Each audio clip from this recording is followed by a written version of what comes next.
En 1981, Paris devient le théâtre d'un spectacle macabre.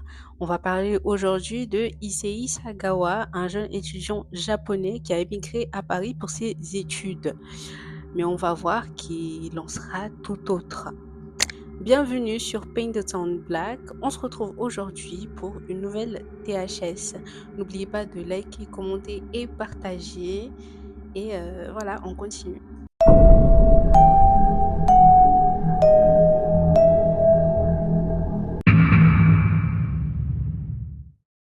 Issei Sagawa, âgé de 32 ans, est un étudiant discret et intelligent, mais il nourrit depuis longtemps des idées morbides liées au cannibalisme et au meurtre. Il fantasme sur la chair humaine et rêve de consommer une femme, ciblant particulièrement des jeunes femmes blanches. Le 12 juin 1981, Issei Sagawa invite Renée Hervelt, une jeune étudiante néerlandaise de 25 ans, dans son appartement à Paris, soi-disant pour partager un repas avec elle.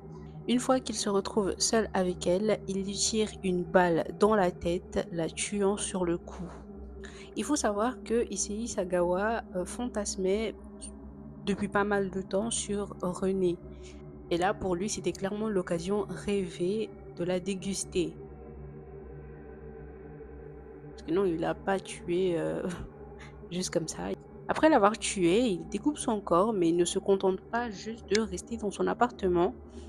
Il place le corps de René dans une valise et prend un taxi pour se rendre au parc du bois de Boulogne.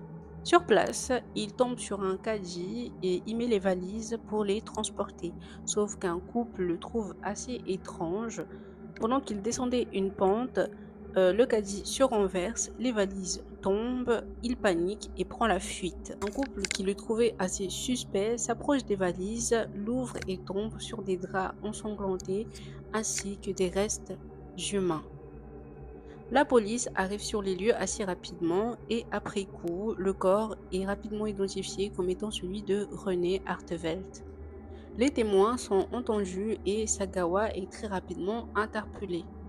Après délivrance d'un mandat de perquisition, la police découvre qu'il avait tenté d'effacer des preuves qui montraient aussi qu'il avait tout prémédité.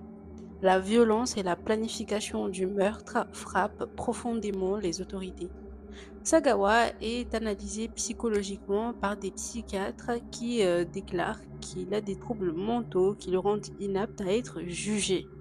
Bon, il est donc transféré au Japon, échappant alors à la prison classique. Et bien sûr, vous le voyez venir, c'est un coup de sa famille parce que Issei Sagawa vient d'une famille assez aisée quand même. Cette décision a clairement suscité une vague d'indignation internationale, car l'opinion publique estime qu'il n'a pas été puni comme il devrait l'être. Après son retour au Japon, cet imbécile publie des livres et donne des interviews sur son crime, devenant une figure morbide et controversée. Cette affaire reste un exemple emblématique de l'horreur préméditée du cannibalisme et des limites du système judiciaire qui ne tiennent pas à grand-chose. Tu leur donnes un pot de vin et c'est bon, on n'en parle plus. Ce qui choque ici, c'est la facilité à laquelle cet homme a réussi à fuir en toute impunité les rouages du système judiciaire simplement parce que ses parents sont aisés. J'estime que si cette affaire s'était produite de nos jours, il y aurait eu un semblant de justice. Mais malheureusement, on parle des années 80, donc bon.